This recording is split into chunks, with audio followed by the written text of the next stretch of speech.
I would have found such limitations rather objectionable. There's no question about that.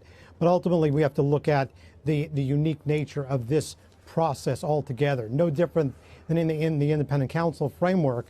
There is clearly, as we know, a political overtone to everything that's done. There are limitations that are imposed, and ultimately, there's only so much that the special counsel can do, particularly if he is trying to get out a final report. And I think with everything that he was working with, he did the right thing and followed a very traditional model, which is get all the information on paper, get it before the political body, which is Congress. Let Congress make the decision, because ultimately what I've read into this is where Bob Mueller was not prepared or not able to make the prosecutorial decision.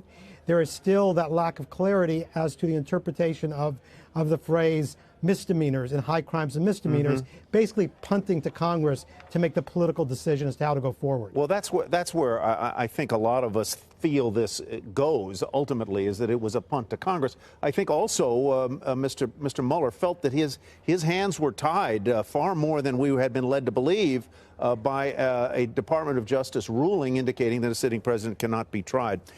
Ben, is the Trump agenda basically now dead in the water? Because I frankly can't imagine that the Democrats are going to let him get much done. No, they're not. I don't think it's dead in the water, because a lot of his agenda is trade related and it's unilateral. He could make a trade deal with China on his own. If he wants to eventually do auto tariffs, he could do that on his own. I think in terms of any big congressional agenda, whether it's infrastructure or health care or anything else, they're not going to do that, because what Mueller has done is take an enormous amount of obstruction of justice information, which is in there, hand it to Democrats and just say, you decide what you're going to do with this. And that may be impeachment proceedings, who knows, but they're not going to work with Trump on significant legislation. Tony, is there a chance that the president loses any support among his Republican, maybe not the base and the hardcore constituents, but others on Capitol Hill who may look at this report and see things that are pretty damning within it?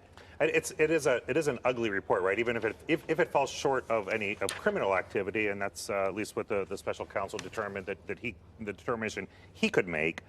There's a lot of things in there that are not pretty to read and look at, and are pretty damning for the White House and activities of the president himself. Does that move Republicans, either the base or members?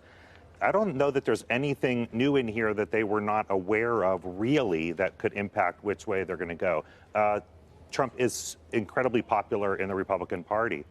We saw with any of the, we didn't see him increase his popularity when the Barr summary came out. I don't think we're going to see him decrease his popularity in the Republican Party with this report.